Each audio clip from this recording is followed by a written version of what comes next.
بسم اللہ الرحمن الرحیم۔ اعوذ باللہ من الشیطان الرجیم، بسم اللہ الرحمن الرحیم۔ رب اشرح لی صدری ویسر لی امری واحلل عقدۃ من لسانی یفقہوا قولی۔ السلام علیکم اسٹوڈنٹس، کیسے ہیں بیٹا آپ لوگ؟ آپ کے ساتھ آج میرا 16واں لیکچر ہے، اور اپنے موضوع پر جانے سے پہلے آپ کو جو میں نے پچھلا سبق پڑھایا تھا اس کا اعادہ کریں گے۔ بیٹا جی پچھلا لیکچر تو میرا آیات کے بارے میں تھا، لیکن چونکہ میں اب آج جو ہے آپ کو دوبارہ سے آفاقی تہذیب و تمدن سے عہد رسالت کا دور پڑھاؤں گی اور ہجرت مدینہ پڑھانا ہے، اس لیے میں نے اعادہ آپ کو اس سے پچھلے سبق کا کروا دیا ہے تاکہ ایک ترتیب ہمارے ذہن میں ہو اور ہم اس واقعات سے آگے چلیں، ٹھیک ہے؟ یعنی ہجرت مدینہ سے جتنے پہلے کے واقعات ہیں تبلیغ اسلام کے، حضور صلی اللہ علیہ وسلم کو نبوت ملنے کے بعد، وہاں سے لے کر ہجرت مدینہ تک کے سارے واقعات میں آپ کو ریوائز کرا دوں گی تاکہ اس سے آگے پڑھایا گیا سبق آپ کو سمجھ آ سکے، ٹھیک ہے؟ تو میں آیات نہیں ریوائز کرا رہی، بلکہ پچھلا جو ہسٹری کا میں نے آپ کو پڑھایا عہد رسالت کا وہی ریوائز کراؤں گی تاکہ سلسلہ وہیں سے جوڑا جا سکے۔ لہٰذا اپنی بک آفاقی تہذیب و تمدن کھولیں، اسی سے اعادہ کراؤں گی اور پھر اگلا موضوع بھی اسی سے ہے۔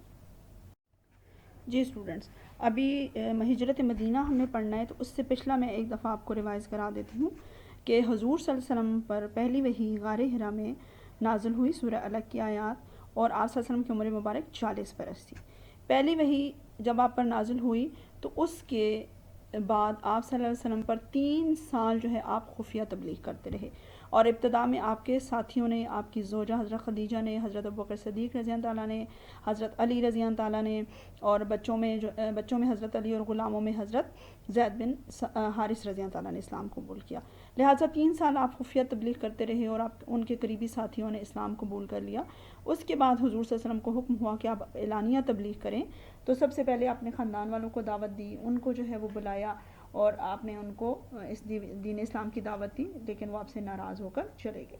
پھر اس کے بعد آپ نے تمام اہل مکہ کو جو ہے وہ بلایا، کوہ صفا پر آپ صلی اللہ علیہ وسلم چڑھ گئے اور سب کو کہا کہ اگر میں آپ سے کہوں کہ اس پہاڑ کے پیچھے سے جو ہے وہ فوج آ رہی ہے تو آپ یقین کریں گے؟ سب نے برملا کہا کہ ہاں جی آپ سچے ہیں۔ صادق اور امین آپ کو پہلے سے ہی لقب ملا ہوا تھا نبوت سے پہلے ہی، اور پھر جب آپ صلی اللہ علیہ وسلم نے ان کو اس دین اسلام کی تبلیغ کی تو وہ بھی ناراض ہوئے اور ناراض ہو کے گھروں کو چلے گئے۔ اس کے بعد جو ہے وہ اعلانیہ تبلیغ کے بعد کفار مکہ آپ کے دشمن بن گئے۔ انہوں نے آپ صلی اللہ علیہ وسلم پر جو ہے وہ طرح طرح کے آپ پر مظالم ڈھائے، اور آپ صلی اللہ علیہ وسلم کو جو ہے اور آپ کے ساتھیوں کو بہت اذیتیں دیں۔ لہٰذا آپ صلی اللہ علیہ وسلم نے جو 5 نبوی نبوت کے 5ویں برس، تیسرے برس میں آپ صلی اللہ علیہ وسلم نے اعلانیہ تبلیغ کی، 5ویں برس میں آپ صلی اللہ علیہ وسلم نے جو ہے کچھ صحابہ کرام کو جو ہے وہ کہا کہ آپ حبشہ جو ہے وہ ہجرت کر جائیں، ٹھیک ہے نا؟ اس میں 11 مرد اور 4 عورتیں تھیں۔ یہ ہجرت جو ہے وہ کامیاب ہوئی، لہٰذا اگلے سال پھر جو ہے مسلمانوں کی بڑی تعداد 6 نبی کو دوبارہ ہجرت کی گئی، اور اس میں زیادہ لوگ جو ہے وہ ہجرت کر کے گئے، 83 مرد اور 18 عورتیں۔ اب یہ 5 اور 6 نبی کی بات ہے۔ اس کے بعد کیا ہوا جی؟ حضرت حمزہ رضی اللہ تعالیٰ جو ہیں وہ آپ کے چچا نے بھی اسی سال اسلام قبول کر لیا، جو بہت بہادر تھے۔ پھر حضرت عمر رضی اللہ تعالیٰ جو ہیں وہ آپ صلی اللہ علیہ وسلم کی دعاؤں سے انہوں نے اسلام قبول کیا، عمر بن خطاب نے۔ تو اس سے کیا ہوا کہ اسلام کو ذرا تقویت ملی، اور مسلمانوں نے برملا جو ہے وہ تبلیغ اپنی عبادات کا اظہار کرنا شروع کر دیا، اور خانہ کعبہ میں بھی حضور صلی اللہ علیہ وسلم جا کے مسجد میں نماز ادا کی۔ لیکن کیا ہوا کہ اب ان لوگوں نے بہت مخالفت کے بعد کیا کیا، حضور صلی اللہ علیہ وسلم کو اور ان کے ساتھیوں کو جو ہے وہ شیب ابی طالب، شیب ایک گھاٹی ہے، اس میں محصور کر دیا۔ یہ واقعہ 7 نبوی کا ہے، یعنی نبوت کے 7ویں برس، 7 نبوی سے لے کر 10 نبوی، 3 سال آپ صلی اللہ علیہ وسلم اور آپ کا خاندان بنو ہاشم، آپ کے چچا ابو مطلب، یہ سارے لوگ وہاں پر محصور رہے اس گھاٹی میں، اور اتنا مشکل ظاہر قطع تعلق کی کر لی قریش مکہ نے، تو کھانے پینے کا سامان ختم ہو گیا اور درختوں کے پتے ابال ابال کر کھائے جانے لگے۔ پھر ایک جو ہے وہ جو انہوں نے لکھ کر جو ہے وہ خانہ کعبہ کے اوپر معاہدہ لٹکایا تھا، اسے دیمک نے چاٹ لیا، وہ ختم ہو گیا، اور اس کے ساتھ ساتھ جو ہے کچھ لوگوں نے تمام لوگوں سے یہ کہا کہ یہ بہت ظلم ہے، ان کے ساتھ ایسا نہ کیا جائے۔ چند رحم دل شخص تھے، ان لوگوں نے، اشخاص نے جو ہے وہ اس معاہدے کو ختم کرنے کا کہا، ٹھیک ہے؟ اور آخر کار حشام بن عمر جو ہیں اس کی کوششوں سے یہ معاہدہ ختم ہوا. لیکن کیا تھا 7 سے 10 نبی تک، 9 نبی کے آخر یعنی 10 نبی تک یہ 3 سال محصور رہنے کی وجہ سے حضرت ابو طالب جو آپ کے چچا تھے اور حضرت خدیجہ رضی اللہ تعالیٰ یہ بہت ویک کمزور ہو چکے تھے. اور اسی سال میں یعنی 10 نبوت کے 10ویں برس آپ کے پیارے چچا ابو طالب اور آپ کی زوجہ حضرت خدیجہ رضی اللہ تعالیٰ دونوں آگے پیچھے انتقال کر گئے. لہٰذا اس سال کو عام الحزن کہا جاتا ہے یعنی غم کا سال. اس پر حضور صلی اللہ علیہ وسلم بہت جو ہے وہ اداس ہوئے اور آپ نے طائف کی طرف جو ہے وہ سفر کیا. وہاں جو مکہ سے جو ہے وہ تقریباً 60 میل باہر تھا یہ علاقہ، لیکن وہاں پر بھی حضور صلی اللہ علیہ وسلم کو جو ہے وہ خاطر خواہ کامیابی نہ ہوئی، بلکہ انہوں نے بھی مخالفت ہی کی سرداروں نے، اور آپ صلی اللہ علیہ وسلم کو اذیت دے کر واپس کر دیا. لہٰذا 12 اور 13 نبی میں جب مدینہ سے جو لوگ عمرے کی غرض سے مکہ شریف آئے تو آپ نے ان سے عقبہ نامی پہاڑیوں پر بیعت لی اور انہوں نے حضور صلی اللہ علیہ وسلم کو مدینہ ہجرت کی دعوت دی. اور اس لحاظ سے کہ بہت زیادہ مدینہ میں اسلام کو فروغ ملنے لگا، اب آپ صلی اللہ علیہ وسلم نے بھی مدینہ جانے کا ارادہ کیا. تو اب آج کا جو ہمارا موضوع ہے وہ اس سے آگے ہے ہجرت مدینہ، تو وہ ہم پڑھیں گے. ٹھیک ہے، تو اب آپ نے جو ہے وہ اپنی کتاب لے کر بیٹھیں، میں آپ کو آپ کا موضوع بتاتی ہوں. جی اسٹوڈنٹس، ہمارا آج کا موضوع ہے ہجرت مدینہ، یعنی حضور صلی اللہ علیہ وسلم نے جو بیعت عقبہ اولیٰ اور بیعت عقبہ ثانیہ میں جو لوگوں سے بیعت لی، تو پھر کچھ ایسے اس کے بعد واقع یہ 12 اور 13 نبی کی بات ہے، تو اس میں کچھ ایسے حالات پیش آئے کہ پھر حضور صلی اللہ علیہ وسلم نے خود بھی مدینہ ہجرت کا ارادہ کیا. لہٰذا اس کی نسبت سے ہم ہجرت مدینہ میں اس کے اسباب پڑھیں گے کہ مدینہ ہجرت کیوں کی گئی، اس میں کیا واقعات پیش آئے، اس ہجرت کی کیا اہمیت ہے اور اس سے کیا نتائج برآمد ہوئے اس ہجرت کے. ٹھیک ہے، تو یہ آج کا ہمارا موضوع ہے. آپ بیٹا جی اپنی کتاب آفاقی تہذیب و تمدن یہ لے کر بیٹھیں اور اس کا پیج 259، ٹھیک ہے 259 پیج کھولیں، یہاں آپ کو یہ ٹاپک ملے گا. اس میں جو ہے وہ ہم شروع کرتے ہیں آج کا موضوع ہجرت مدینہ. ٹھیک ہے، اور آپ نے پینسل ضرور رکھنی ہے، پین پینسل، اور جو MCQs اور شارٹ کوسچن آنسر بتاؤں وہ آپ نے ساتھ ساتھ نوٹ کرنے ہیں. یہ بہت امپورٹنٹ چیپٹر ہے. ٹھیک ہے، ہجرت مدینہ، اس کے اسباب، واقعات، اہمیت اور نتائج. اس سبق کو پڑھانے کا مقصد یہ ہے کہ طلبہ میں جو ہے وہ اپنی اسلامی تاریخ سے دلچسپی پیدا کی جائے، انہیں علم ہو کہ ان کے پیارے نبی صلی اللہ علیہ وسلم نے ان کے لیے کتنی پریشانیاں اور مصیبتیں جھیلیں اور دین اسلام کا بول بالا کیا، جس کی وجہ سے آج جو ہے وہ اسلام اس دنیا میں اتنا پھیلا. ٹھیک ہے، ظاہر ہے دین اسلام کی تبلیغ میں کس قدر جو ہے وہ تکالیف سہی حضور صلی اللہ علیہ وسلم نے، ان کے رفقا نے یعنی صحابہ کرام نے، اور یہ سارے واقعات بتانے کا مقصد یہی ہے کہ بحیثیت مسلمان ہمیں ہمارے حضور صلی اللہ علیہ وسلم کی تمام جو ہے وہ تاریخی حالات اور واقعات کا علم ہو کہ انہوں نے کیسے کیسے جو ہے وہ دین اسلام کے لیے قربانیاں دیں اور کیسے کیسے مصائب کا سامنا کیا. لہٰذا اسی نسبت سے آج ہم ہجرت مدینہ پڑھیں گے کہ ہمیں پتہ چلے کہ حضور صلی اللہ علیہ وسلم نے اپنے آبائی وطن کو کیوں چھوڑا، مدینہ کیوں ہجرت کی، اور اس کے اسباب بھی، اور کن حالات میں وہاں پر پہنچے، اور مدینہ میں آپ صلی اللہ علیہ وسلم نے کہاں قیام کیا. یہ تمام تفصیلات جو ہیں وہ آج اس ٹاپک میں آپ کو بتائی جائیں گی. ٹھیک ہے جی اسٹوڈنٹس، یہ میں نے آپ کی بک سے ہی بیٹا جی سارا ٹیکسٹ لیا ہے، اس لیے کہ اس میں جتنے MCQs بنتے ہیں وہ پوائنٹ آؤٹ کروں اور جو شارٹ کوسچن بنتے ہیں یہ ساری تفصیل آپ کے سامنے ہوں. لہٰذا دیکھیں ہجرت مدینہ کب ہوئی. سب سے پہلے تو بہت امپورٹنٹ ہے، یہ دیکھ لیں 27 صفر. کون سا مہینہ تھا؟ صفر کا مہینہ تھا. پہلا محرم ہے تو دوسرا صفر. صفر کی 27 تاریخ تھی اور نبوت کا 13واں سال تھا، یعنی حضور صلی اللہ علیہ وسلم نے مکہ میں 13 برس گزارے تھے تبلیغ کرتے ہوئے. ٹھیک ہے نا، 40 برس میں آپ کو وحی نازل ہوئی آپ صلی اللہ علیہ وسلم میں، اور اس میں 13 سال ڈالیں تو یعنی آپ صلی اللہ علیہ وسلم 53 ایئرس کے تھے، 53 برس کے تھے جب آپ صلی اللہ علیہ وسلم نے مکہ سے مدینہ ہجرت فرمائی. ٹھیک ہے، تو ہجرت مدینہ میں کیا ہے 27 صفر اور 13 نبوت کا 13واں سال تھا. اور آج کل کے جو ہم دیکھتے ہیں سن عیسوی کے حساب سے تو وہ مہینہ بنتا ہے 12 ستمبر 666. ٹھیک ہے نا، 622 622 جو ہے عیسوی بنتی ہے جب حضور صلی اللہ علیہ وسلم نے مکہ سے مدینہ ہجرت فرمائی. اب پہلے ہم ہجرت کے لغوی معنی دیکھتے ہیں، یہ بھی MCQs میں آتا ہے، یعنی جو آپ کے ٹیکسٹ میں جو چیزیں شامل ہیں بیٹا جی وہ ہر چیز جو میں آپ کو بتاتی ہوں اسے نوٹ کرتے جائیں۔ ہجرت کے لغوی معنی ترک کرنا اور چھوڑ دینا کے ہیں۔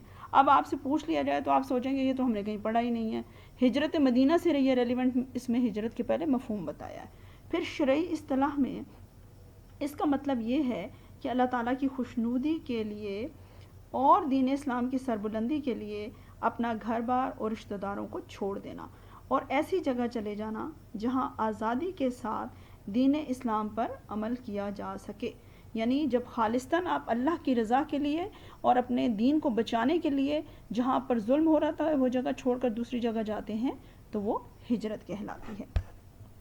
جی اب ہجرت مدینہ کا میں نے آپ کو بتا دیا 27 صفر 1390 میں، اور اب ہم اس کے اسباب دیکھیں گے کہ کیا اسباب تھے جن کی وجہ سے حضور صلی اللہ علیہ وسلم کو مکہ چھوڑنا پڑا۔ نمبر 1، اہل مکہ کی ہٹ دھرمی، یعنی ضد، ہٹ دھرم تھے، بہت ضدی تھے۔ مکہ قدرتی طور پر ایک خشک بنجر یعنی ویران جہاں پر سبزہ نہ ہو، ٹھیک ہے، خشک بنجر اور پہاڑی علاقہ ہے۔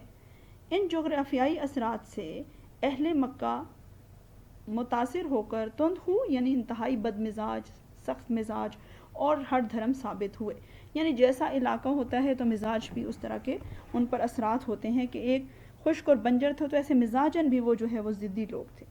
حضور صلی اللہ علیہ وسلم نے اہل مکہ کو مسلسل 13 سال، اب یہ بھی دیکھ لیں کتنے سال، 13 سال اسلام کی دعوت دی، ٹھیک ہے، کتنے برس دعوت دی اہل مکہ کو، 13 سال، لیکن بہت تھوڑے لوگ اس عرصہ میں ایمان لائے، اکثریت بت پرستی، جاہلیت اور اپنے آبائی دین پر قائم رہی۔ اب اس میں سے جتنے آپ بیٹا جی سوال سوچتے جائیں کہ کون سے مذہب کے قائل تھے، بت پرست تھے، ٹھیک ہے۔ آپ صلی اللہ علیہ وسلم نے مکہ کے نواحی علاقہ یعنی ارد گرد جو ہے نواحی علاقہ کے عرب قبائل اور اہل طائف کو بھی دعوت دی، لیکن دعوت دین دی، لیکن انہوں نے بھی تسلیم نہ کیا، لہٰذا اشاعت اسلام کے لیے ایسے مرکز کی ضرورت تھی جہاں دعوت دین بآسانی دی جا سکے، یعنی 13 سال بھی لگائے اور یہ لوگ اتنے ضدی اور ہٹ دھرم تھے کہ وہ حق کو تسلیم نہیں کرنا چاہتے تھے۔ مدینہ اس لحاظ سے موزوں ثابت ہوا کیونکہ وہاں کے لوگ نرم دل، غیر متعصب، یعنی تعصب نہیں رکھتے تھے دین کا، اور دین حنیف کو قبول کرنے کے لیے آمادہ تھے، اور وہاں اسلام کے پنپنے کے زیادہ امکانات تھے، لہٰذا آپ صلی اللہ علیہ وسلم نے ہجرت مدینہ کا ارادہ فرمایا، یعنی سرزمین کو دیکھ کر کہ مکہ میں 13 سال گزارے لیکن بہت کم لوگوں نے اسلام قبول کیا، جبکہ مدینہ سے صرف بیت عقبہ اور بیت عقبہ اولیٰ اور بیت عقبہ ثانیہ میں ہی جو ہے اتنے لوگوں نے اسلام قبول کر لیا کہ وہ بڑا حوصلہ افزا تھا، لہٰذا حضور صلی اللہ علیہ وسلم نے مدینہ ہجرت فرمانے کا ارادہ کر لیا۔ جی پہلی بات تو کفار مکہ کی ہٹ دھرمی کی وجہ سے جو ہے وہ اسلام وہاں پر نہیں فروغ پا رہا تھا، اس لیے حضور صلی اللہ علیہ وسلم نے ہجرت کا ارادہ کیا۔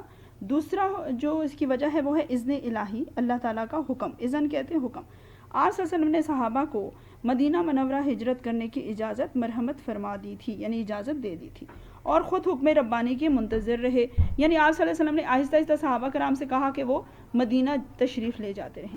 مدینہ منورہ کے لوگوں نے آپ صلی اللہ علیہ وسلم کو مدینہ آنے کی دعوت دی، جو میں نے آپ کو بتایا بیت عقبہ اولیٰ اور بیت عقبہ ثانیہ میں۔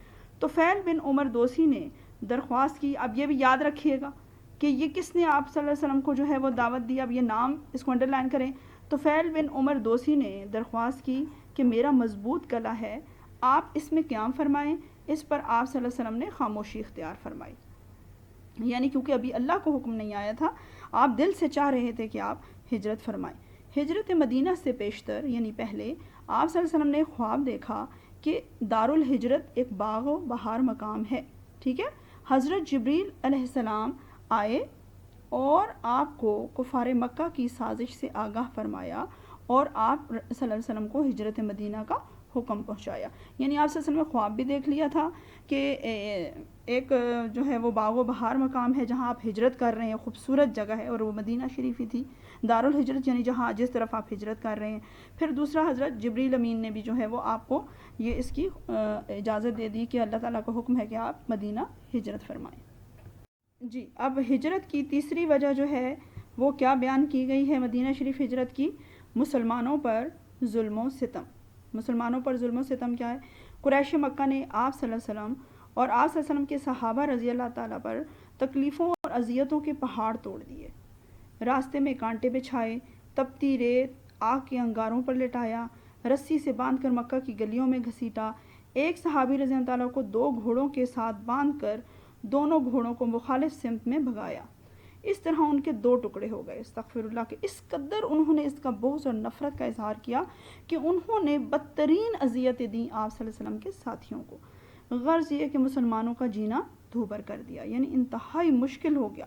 ان حالات کے پیش نظر آپ صلی اللہ علیہ وسلم نے صحابہ کو ہجرت کرنے کی اجازت مرحمت فرمائی، یعنی اب یہ ایسے حالات ہو چکے تھے کہ حضور صلی اللہ علیہ وسلم کے ساتھیوں پر اتنا ظلم ہو چکا تھا کہ آپ صلی اللہ علیہ وسلم اپنے اوپر تو آپ صلی اللہ علیہ وسلم نے ظلم و ستم سہ لیے، لیکن جو صحابہ کرام پر وہ ظلم کر رہے تھے اس کے پیش نظر آپ صلی اللہ علیہ وسلم نے ان مسلمانوں کو مدینہ شریف ہجرت کرنے کا حکم دے دیا۔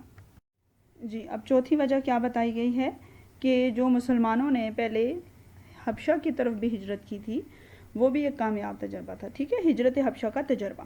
ہجرت مدینہ سے پیشتر سے مطلب پہلے، ہجرت مدینہ سے پیشتر صحابہ رضی اللہ عنہم دو بار ہجرت حبشہ کر چکے تھے اور یہ تجربہ بہت کامیاب رہا تھا، یعنی جان بچا کر وہاں چلے گئے تھے۔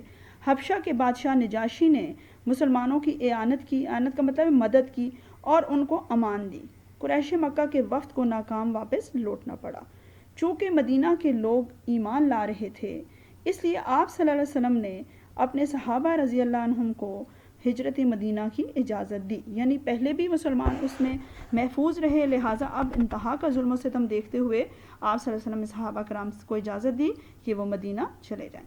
اس کی اصل وجہ یہ ہے کہ دین اسلام ہجرت اور نصرت سے پھیلا ہے، یعنی ظاہر ہے کہ جہاں یہ جہاد جب تک فرض نہیں ہوا تھا تو ہجرت لازم قرار دی تھی کہ بجائے اس کے کہ آپ ظلم سہتے رہیں، اپنے دین پر عمل نہ کر سکیں، تو بہتر ہے کہ آپ وہ ملک چھوڑ جائیں، کیونکہ اللہ تعالیٰ خود سورہ نساء میں بھی ہے، سورہ ال عمران میں بھی ہم نے پڑھا کہ اللہ تعالیٰ فرمائیں گے، فرشتے ان سے پوچھیں گے کہ کیا اللہ کا ملک کا شائش نہیں تھا، فراخ نہیں تھا کہ آپ وہ ظلم و ستم والی جگہ کو چھوڑ دیتے بجائے اس کے کہ آپ کہتے جی ہم پر ظلم ہوتا رہا اور ہم عبادت نہیں کر سکے۔ تو یہاں یہی بتایا کہ اسلام ہجرت اور نصرت سے پھیلا ہے کہ آپ مدد سے، جب لوگوں نے ان کی مدد کی تو مدینہ شریف کے لوگ مدد کے لیے تیار تھے، لہٰذا ہجرت کر کے ان کی مدد لی گئی۔ مکہ کے صحابہ رضی اللہ عنہم نے دین کے لیے ہجرت اور مدینہ کے لوگوں نے نصرت کی۔ یہ انڈرلائن کریں یہ سینٹینس کہ کس نے ہجرت کی اور کس نے نصرت، کہ مکہ کے صحابہ رضی اللہ نے دین کے لیے ہجرت کی اور مدینہ کے لوگوں نے نصرت کی، یعنی کہ ان کی مدد کی۔ یہ MCQs ہے، ٹھیک ہے۔ اس طرح دین کی خوب ترویج ہوئی، یعنی دین خوب پھیلا، ٹھیک ہے جی۔ اب اگلی وجہ کیا بتائی جا رہی ہے، یہ وجوہات ساری بہت امپورٹنٹ ہے، یہ آپ سارے دیکھتے جائیں بیٹا جی۔ اب 5ویں وجہ بتا دی جا رہی ہے ہجرت کی، اہل مدینہ کی دعوت۔ بیعت عقبہ ثانیہ، یعنی جو دوسری بیعت لی تھی عقبہ نامی پہاڑی پر مکہ میں، بیعت عقبہ ثانیہ کے بعد اہل مدینہ نے حضور صلی اللہ علیہ وسلم کو مدینہ منورہ آنے کی دعوت دی کہ آپ صلی اللہ علیہ وسلم کو مکہ معظمہ میں مصائب کا سامنا ہے، آپ صلی اللہ علیہ وسلم مدینہ تشریف لائیں تو آپ صلی اللہ علیہ وسلم کو ان سے نجات حاصل ہو جائے گی، یعنی ان کے دلوں میں حضور صلی اللہ علیہ وسلم کی محبت اللہ نے پیدا کر دی اور وہ اسلام کے لیے جو ہے ان کے دلوں میں محبت پیدا ہوئی کہ وہ آپ صلی اللہ علیہ وسلم کو ان مصائب سے نجات دلانا چاہتے تھے اور آپ کو دعوت دی۔ مدینہ منورہ میں اوس اور خزرج 2 قبیلے آباد تھے۔ It's very very important sentence, بہت امپورٹنٹ ہے MCQs کے حوالے سے کہ مدینہ منورہ میں کون سے قبیلے آباد تھے، اوس اور خزرج 2 قبیلے آباد تھے۔ دونوں قبیلوں میں اسلام کی مقبولیت بڑھ رہی تھی۔ مدینہ منورہ کے لوگوں نے آپ صلی اللہ علیہ وسلم کا ہر طرح سے ساتھ دینے کا وعدہ کیا، لہٰذا مدینہ کے انصار کی محبت، یعنی جو مسلمان ہو گئے تھے مدینہ شریف میں وہ انصار کہلائے۔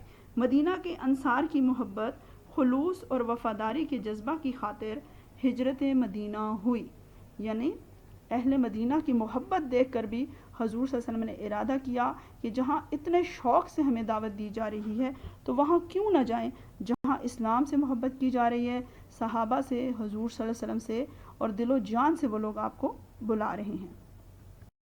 جی، اب اگلی جو 6ٹھی جو وجہ بتائی گئی ہے ہجرت کی مدینہ کی طرف، وہ مدینہ کی دفاعی حیثیت ہے، یعنی مدینہ منورہ کی دفاعی حیثیت کہ وہاں پر دفاع اپنا بہت آسان تھا، کیوں؟ مدینہ منورہ دفاعی اعتبار سے ایک مضبوط قلعہ کی مانند ہے، ٹھیک ہے، اس کے 3 اطراف میں پہاڑ ہیں اور ایک طرف راستہ ہے۔ اب یہ بھی آپ نے MCQs میں یہ پوچھا جاتا ہے کہ مدینہ شریف میں کتنے اطراف پر جو ہے وہ پہاڑ ہیں، یا اس کی بتائیں، تو یہ آپ نے MCQs یاد رکھنے ہیں کہ دفاعی اعتبار سے وہ کیوں اس کو جو ہے وہ مضبوط قلعہ کی مانند تھا کہ 3 اطراف میں تو خالی پہاڑ تھے جن کو عبور کرنا آسان نہیں تھا، صرف ایک طرف راستہ تھا، اس راستہ کی نگرانی بآسانی ہو سکتی ہے۔ دوسرا یہ کہ مکہ کے لیے معاشی طور پر بحران پیدا کیا جا سکتا تھا، کیونکہ مکہ سے شام کا تجارتی راستہ مدینہ منورہ کے نزدیک سے گزرتا تھا، یعنی مدینہ کے پاس جو شاہراہ تھی وہاں سے گزر کر مکہ جایا جاتا تھا، لہٰذا اگر مسلمان اس پر قبضہ کر لیتے ہیں تو پھر مکہ والوں کی تجارت جو ہے وہاں سے بند کی جا سکتی تھی۔ اس راستہ پر کنٹرول حاصل کر کے مکہ کی رسد کو روکا جا سکتا تھا، یعنی جب اہل مکہ تنگ کرتے تو ان کا یہ سامان روک لیا جا سکتا تھا، اور یہ مسلمانوں کے لیے ایک بہت بڑی جو ہے وہ دفاعی حیثیت سے اہمیت کی حامل جو ہے وہ شاہراہ تھی، جو مدینہ کے پاس سے گزرتی تھی، جو شام سے آتی تھی، مدینہ سے گزر کر مکہ کی طرف جاتی تھی، تو اس کا مسلمانوں کو بڑا فائدہ تھا، لہٰذا دفاعی حیثیت سے بھی مدینہ منورہ مسلمانوں کو بہت سوٹ کرتا تھا۔ جی، اس کے بعد اگلی وجہ ہے نمبر 7 کہ الگ معاشرہ کا قیام۔ الگ معاشرہ کا قیام کیا ہے؟ مکہ معظمہ میں شرک کا دورہ تھا، اللہ کی وحدانیت کا تصور نہ تھا، کلمہ حق کہنے اور آزادانہ عبادت کرنے کی اجازت نہ تھی۔ ظاہر ہے وہ لوگ اپنا جو ہے وہ آبائی دین نہیں چھوڑنا چاہتے تھے، اور اسی وجہ سے انہوں نے مسلمانوں پر بہت ظلم و ستم کیا، لہٰذا ضرورت اس امر کی تھی کہ ایک الگ آزاد مملکت ہو جہاں اسلامی ریاست اور اسلامی معاشرہ کا قیام عمل میں لایا جا سکے، کیونکہ اگر میں نبوت کا بار بار آپ کو بتاتی ہوں کہ حضور صلی اللہ علیہ وسلم کی نبوت کا مقصد کیا تھا کہ اسلام کی تبلیغ اور شریعت کا نفاذ۔ آپ صلی اللہ علیہ وسلم کو صرف تبلیغ کے لیے نہیں بھیجا گیا تھا، بلکہ آپ نے ان تعلیمات کو نافذ بھی کرنا تھا تاکہ لوگوں کو عملی طور پر، ظاہر آپ کامل رہنما تھے، آپ نے ایک معاشرہ وجود میں لا کر اس کا عمل بھی دکھانا تھا، اس لیے آپ صلی اللہ علیہ وسلم کے لیے جو ہے وہ مدینہ شریف ایک بہترین جگہ تھی جہاں اسلامی ریاست قائم ہو سکتی تھی۔ اس مقصد کو حاصل کرنے کے لیے مدینہ منورہ کی طرف ہجرت کرنا ضروری ہو گیا تھا۔ جی، اب ہجرت مدینہ کی سب سے اہم اور فوری وجہ جو تھی مدینہ ہجرت کرنے کی، وہ یہ 8ویں ہے، اور یہ ہے آپ صلی اللہ علیہ وسلم کے قتل کا منصوبہ۔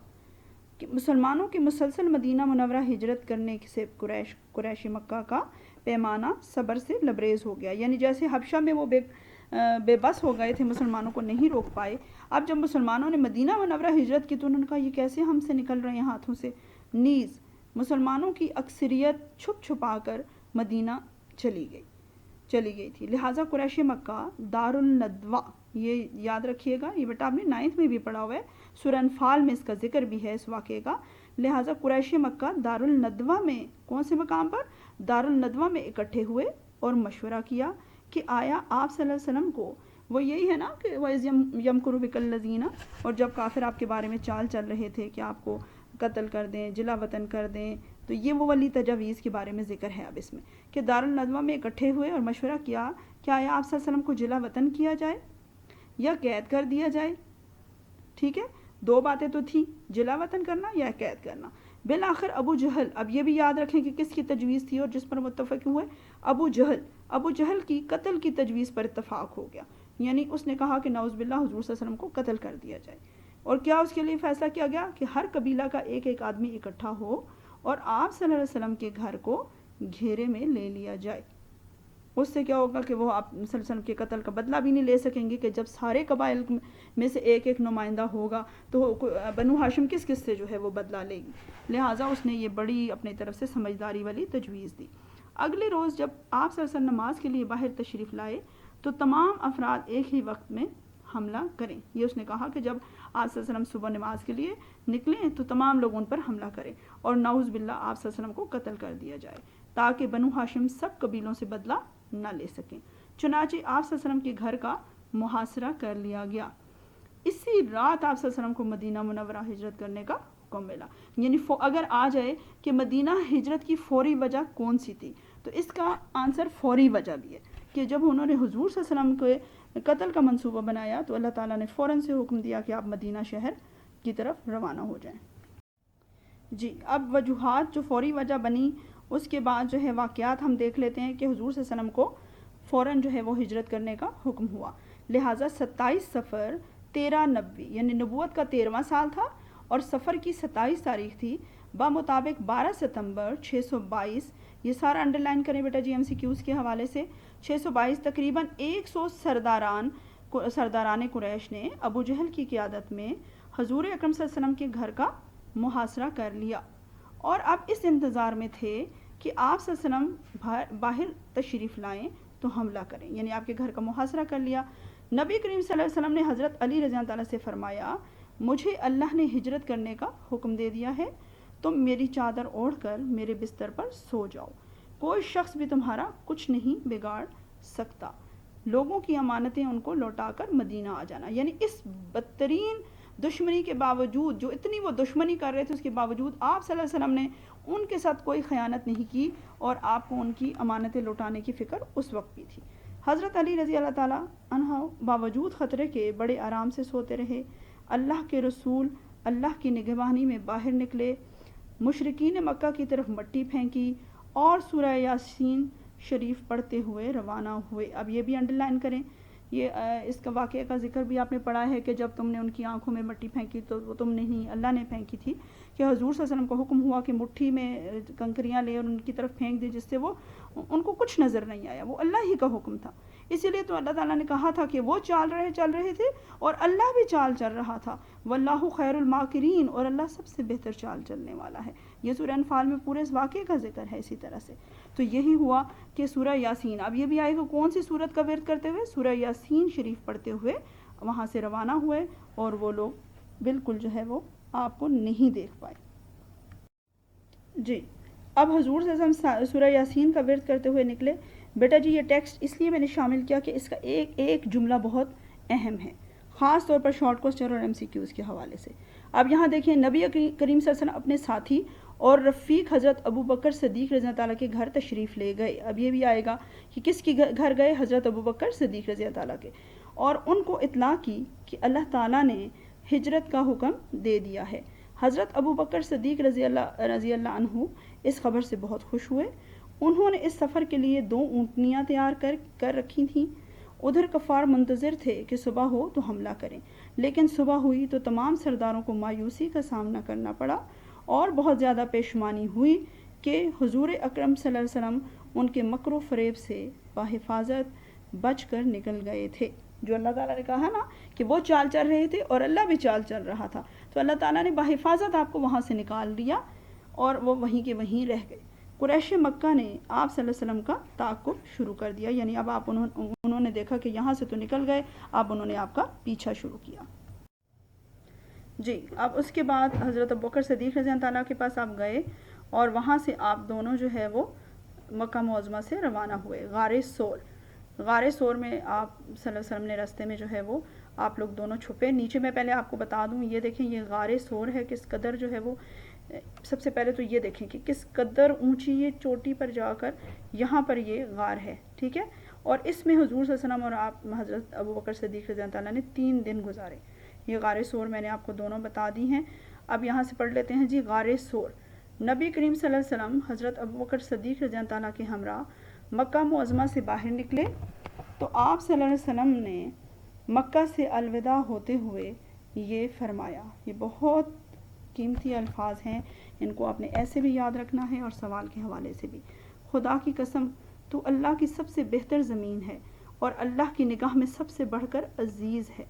اگر یہاں سے مجھے نکالا نہ جاتا تو میں کبھی نہ نکلتا، کیونکہ یہ حضور صلی اللہ علیہ وسلم کا آبائی علاقہ تھا اور ظاہر ہے آپ کے آباء و اجداد یہاں رہے، اس سے کتنا انس ہوتا ہے، لیکن ان لوگوں نے آپ صلی اللہ علیہ وسلم کو ہجرت پر مجبور کیا۔ ایک روایت میں یہ الفاظ ہیں، اے مکہ، تو مجھے ساری دنیا سے عزیز ہے لیکن تیرے فرزند مجھے یہاں رہنے نہیں دیتے۔ یعنی کس قدر جو ہے ان لوگوں نے اذیتیں دی کہ حضور صلی اللہ علیہ وسلم کو اپنا آبائی وطن چھوڑنا پڑا۔ جی، غار سور کی طرف اب روانگی کا یہ واقعہ ہے کہ حضور صلی اللہ علیہ وسلم نے مکہ سے نکلتے ہوئے کیا فرمایا کہ یہ مجھے یہاں رہنے نہیں دیتے، اور بڑی افسردگی کا اظہار کیا۔ بعد ازاں آپ صلی اللہ علیہ وسلم اور حضرت ابوبکر صدیق رضی اللہ تعالیٰ مکہ سے تقریباً 5 میل دور، جو میں نے ابھی غار ثور آپ کو دکھائی ہے، یہ مکہ سے کتنا دور ہے؟ 5 میل دور غار ثور میں پہنچے، جہاں 3 روز تک قیام فرمایا۔ یہ دونوں چیزیں بہت امپورٹنٹ ہیں کہ غار ثور مکہ سے 5 میل دور ہے، اور حضور صلی اللہ علیہ وسلم اور حضرت ابوبکر صدیق رضی اللہ تعالیٰ نے وہاں 3 روز تک قیام فرمایا۔ اس دوران حضرت ابوبکر صدیق رضی اللہ تعالیٰ کے بیٹے عبداللہ رضی اللہ تعالیٰ تازہ صورتحال سے آگاہ کرتے، یعنی وہ آ کر آپ کو وہاں پر بتاتے کہ کیا مکہ میں صورتحال ہے۔ ان کی بیٹی حضرت اسماء بنت ابی بکر رضی اللہ تعالیٰ کھانا پہنچاتی۔ اب یہ بھی آئے گا کہ کون آپ کے پاس کھانا پہنچاتا تھا، تو حضرت ابوبکر کی بیٹی حضرت اسماء رضی اللہ تعالیٰ۔ حضرت ابوبکر رضی اللہ تعالیٰ کے غلام عامر بن فہیر رضی اللہ عنہ دودھ پہنچاتے، یعنی اس طرح سے ان لوگوں نے وہاں پر 3 دن آپ صلی اللہ علیہ وسلم کی خدمت کی اور آپ کو مکہ کی صورتحال سے بھی آگاہ کیا۔ کفار مکہ نے آپ صلی اللہ علیہ وسلم کی تلاش شروع کر دی اور اعلان کیا کہ جو شخص آپ صلی اللہ علیہ وسلم کا سراغ لگائے گا اس کو 100 اونٹ انعام دیا جائے گا۔ ٹھیک ہے، کتنے؟ 100 اونٹ۔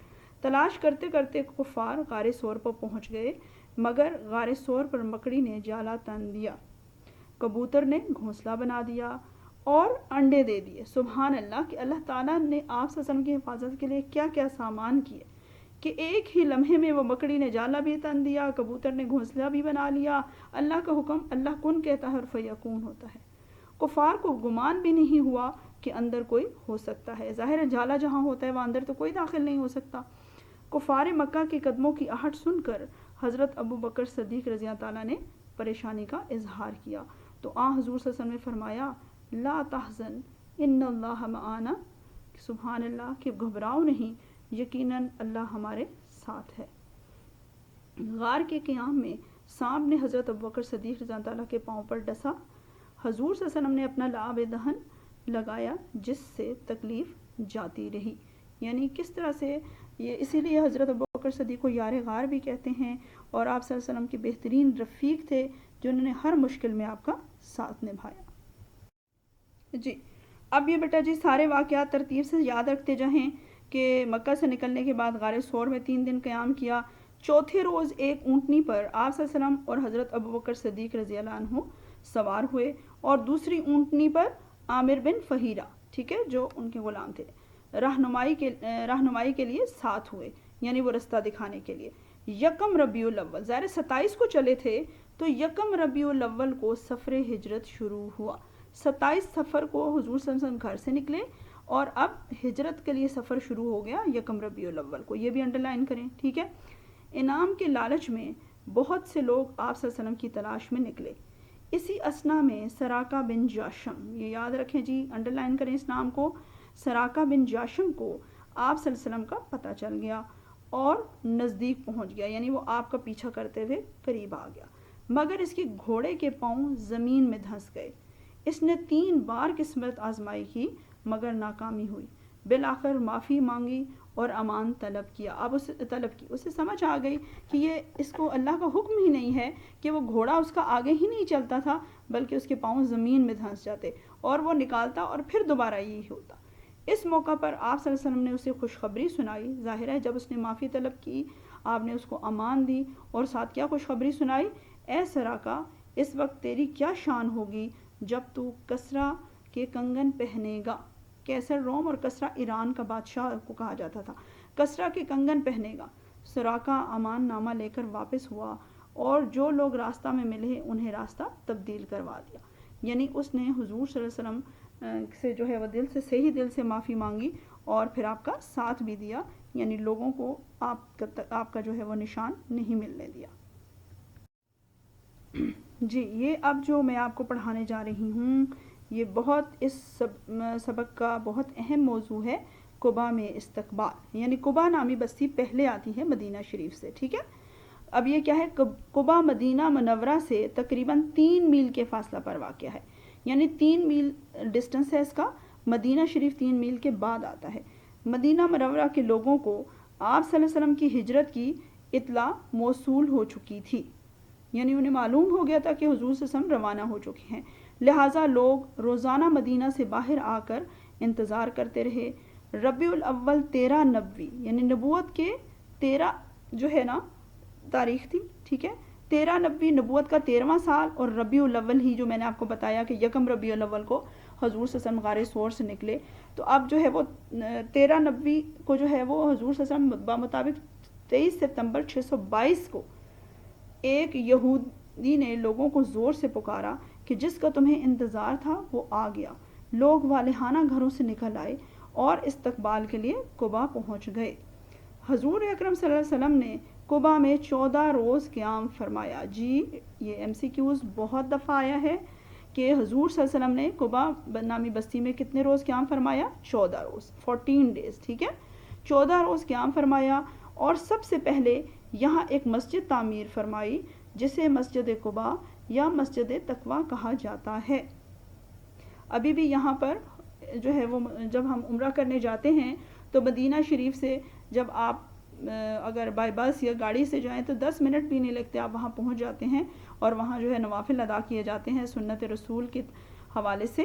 تو یہ بہت جو حضور صلی اللہ علیہ وسلم نے جو مسجد یہاں بنائی، اسے مسجد تقویٰ قرآن شریف میں فرمایا گیا ہے کہ اس کی بنیاد تقویٰ پر رکھی گئی، اس لیے اس مسجد کو مسجد تقویٰ بھی کہا جاتا ہے۔ یہ ضرور ایم سی کیوز میں یا شارٹ کوسچن میں پوچھا جاتا ہے کہ کس مسجد کو مسجد تقویٰ کہا جاتا ہے۔ اب میں سوال بھی آپ کو بتا رہی ہوں بیٹا جی، ساتھ ساتھ سمجھتے جائیں، مسجد قبا یا مسجد تقویٰ کون سی مسجد ہے؟ یہ ایک ہی مسجد کے دو نام ہیں، ٹھیک ہے۔ حضرت علی رضی اللہ تعالیٰ 3 روز پیدل چل کر قبا پہنچے، یعنی وہ پیچھے آپ کے آ گئے تھے، اور 3 روز پیدل چلے اور جو ہے وہ قبا نامی بستی میں پہنچے۔ جمعۃ المبارک کو آپ صلی اللہ علیہ وسلم نے مدینہ منورہ کی طرف روانگی شروع فرمائی، جمعہ کے دن، ٹھیک ہے، راستہ ہی میں جمعہ کا وقت ہو گیا، چنانچہ بنو سالم، اب یہ بھی دیکھ لیں جی، بنو سالم خاندان کے گھروں کے نزدیک آپ صلی اللہ علیہ وسلم نے تقریباً 100 آدمیوں کے ہمراہ نماز جمعہ ادا فرمائی اور خطبہ دیا۔ یہ پہلا خطبہ اور پہلی جمعہ کی باجماعت نماز تھی۔ سبحان اللہ، کہ بس مدینہ شریف پہنچتے ہی کیسے مسلمانوں کی شان جو ہے وہ بڑھتی گئی کہ آپ صلی اللہ علیہ وسلم نے باجماعت نمازیں بھی ادا کی، بلکہ جمعہ کی نماز بھی، اور لہٰذا جہاں جمعہ کی نماز ادا کی وہیں پر اب مسجد جمعہ تعمیر کر دی گئی ہے اس حوالے سے، اور اب وہاں بھی وہ قبا جاتے ہوئے راستے میں وہ نظر آتی ہے، مسجد جمعہ اسے کہا جاتا ہے۔ جی اب یثرب میں اللہ کے حبیب کی آمد، یعنی حضور صلی اللہ علیہ وسلم پھر قبا میں 14 روز قیام کے بعد راستے میں آپ نے مسجد جمعہ میں نماز جمعہ ادا کی جمعہ کے دن، پھر آپ یثرب جو ہے وہ مدینہ شریف کا پرانا نام ہے، یثرب میں اللہ کے حبیب صلی اللہ علیہ وسلم کی آمد، بنو سالم کے محلہ میں نماز جمعہ ادا، اب یہ دیکھ لیں کہ کس محلہ میں آپ نے بنو سالم کے محلہ میں نماز جمعہ ادا فرمانے کے بعد رسول صلی اللہ علیہ وسلم مدینہ منورہ میں داخل ہوئے۔ آپ صلی اللہ علیہ وسلم کا استقبال کرنے کے لیے مرد و عورتیں، بوڑھے، بچے، غرض یہ کہ تمام لوگ بڑے والہانہ انداز میں آئے۔ راستہ کے دونوں طرف انصار قطار بنا کر کھڑے خوش آمدید کہہ رہے تھے، اور عورتیں مکانوں کی چھتوں پر چڑھ کر یہ گیت گا رہی تھیں۔ کیا ہے؟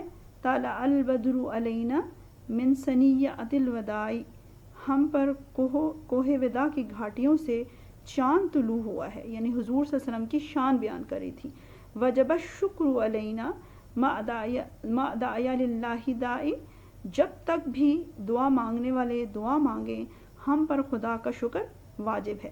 یہ تھا ہمارے پیارے نبی صلی اللہ علیہ وسلم کا استقبال، یہ تھی وہ آمد حضور صلی اللہ علیہ وسلم کی کہ مدینہ والوں نے کیسے آپ صلی اللہ علیہ وسلم کو دف بجا کر استقبال کیا، خوشی سے قطاریں بنائے کھڑے تھے اور اپنے حبیب کا استقبال کر رہے تھے۔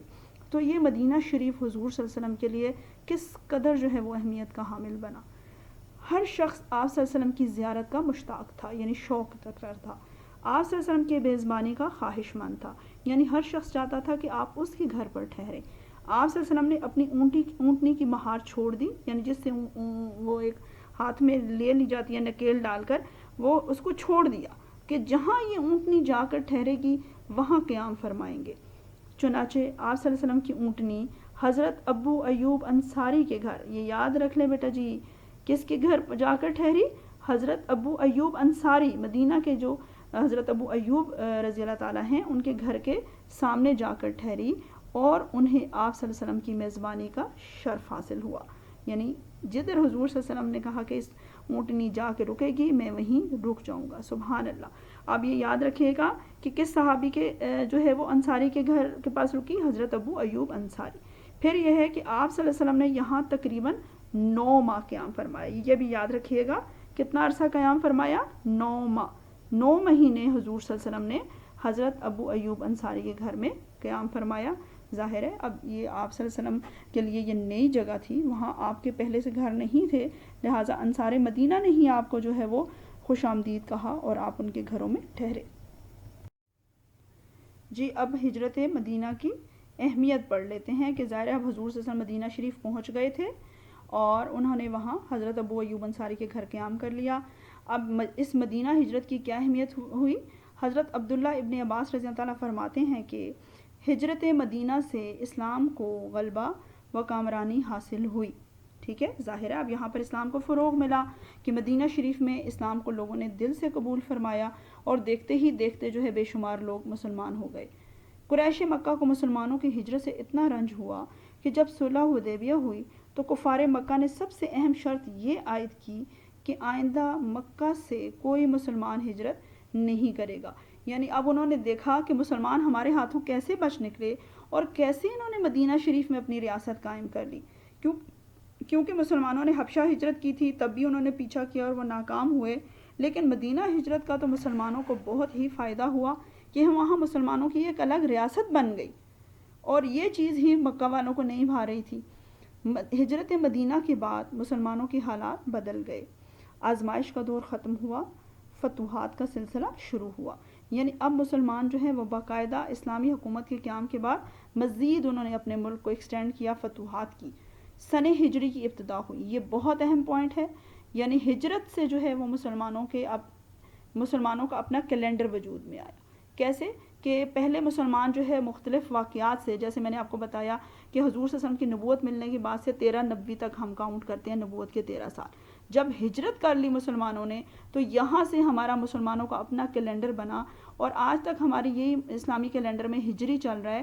اس کے مطابق 1441 ہجری چل رہی ہے, یعنی 1400 سال اور 41واں سال. ٹھیک ہے نا, 14 سینچریاں ہو چکی ہیں اور 41 سپر سال گزر چکے ہیں, 1441 ہجری ہو چکی ہے. تو یہ ہمارا اپنا کیلنڈر جو ہے وہ ہجرت سے اس کی ابتدا ہوئی اور اپنا کیلنڈر وجود میں آیا. پھر ہے مصائب و آلام ختم ہو گئے, جو ظلم و ستم کفار مکہ نے ڈھائے ہوئے تھے اس سے نجات مل گئی. آزاد معاشرہ کا قیام عمل میں آیا, یعنی مسلمانوں کو اپنی شناخت ملی. مدینہ شریف میں مسلمانوں کے اسلامی مملکت ان کا قیام عمل میں لایا گیا. یہاں مسلمانوں کو اب اسی لیے جو مدنی صورتیں ہیں اس میں مسلمانوں کو دیگر معاملات سکھائے گئے, عبادات بھی معاملات بھی, کیونکہ اب ایک اسلامی حکومت جو ہے وہ بن چکی تھی, جو کہ حضور صلی اللہ علیہ وسلم کی زندگی کے منصب میں, ان کے عہدے میں یہ بھی شامل تھا کہ اسلامی حکومت قائم کی جائے. جی اسٹوڈنٹس, اب چونکہ وقت اس کا جو ہے وہ کافی ہو چکا ہے, لہٰذا ہجرت مدینہ کے جو نتائج ہیں, ٹھیک ہے, وہ میں آپ کو اگلے چیپٹر میں پڑھاؤں گی. یہاں تک جو میں نے آپ کو پڑھا دیا کہ ہجرت مدینہ کے اسباب, اس کے واقعات اور اس کی اہمیت, ٹھیک ہے نا. یہ 3 چیزیں جو میں نے آپ کو پڑھائی ہیں وہ آپ نے اچھے طریقے سے یہ سارا یاد کرنا ہے, اور اس میں سے آپ نے 20 جو ہیں وہ MCQs بنانے ہیں. 20 کثیر الانتخابی سوالات یعنی 20 MCQs بنانے ہیں اور ان کے جوابات ساتھ آپ کو پتہ ہونے چاہیے, ٹھیک ہے نا. جیسے میں نے آپ کو بتا دیا کہ ہجرت مدینہ کب ہوئی, 27 صفر کو شروع ہوئی, ٹھیک ہے نا. آپ چاہے صفر کا مہینہ لکھ لیں یا جو بھی آپ اس کے MCQs بناتے ہیں, آپ کو اندازہ تو ہوتا ہے. حضور صلی اللہ علیہ وسلم غار ثور میں کتنے دن رہے, پھر آپ صلی اللہ علیہ وسلم کے ہمراہ کون تھا, یہ ساری باتیں جو ہیں بیٹا جی آپ نے اس سے آرام سے جو ہے 20 MCQs بن سکتے ہیں. آپ نے وہ اپنی نیٹ کاپی پہ لکھنے ہیں تاکہ آپ کو یہ سارا سبق جو آپ تھوریلی پڑھیں گے تو اس میں سے یہ MCQs بنانے سے آپ کو یہ سبق اور بھی اچھے طریقے سے یاد ہو جائے گا. تو انشاءاللہ جو ہے اگلے سبق میں آپ کو ہجرت مدینہ کے نتائج اور اس سے اگلے جو چیزیں اس کے ساتھ ترتیب سے آ رہی ہیں وہ پڑھاؤں گی. تب تک کے لیے اپنا بہت خیال رکھیے گا اور اچھے طریقے سے سبق یاد کریں اور اپنا کام کریں. ٹھیک ہے جی, اللہ حافظ.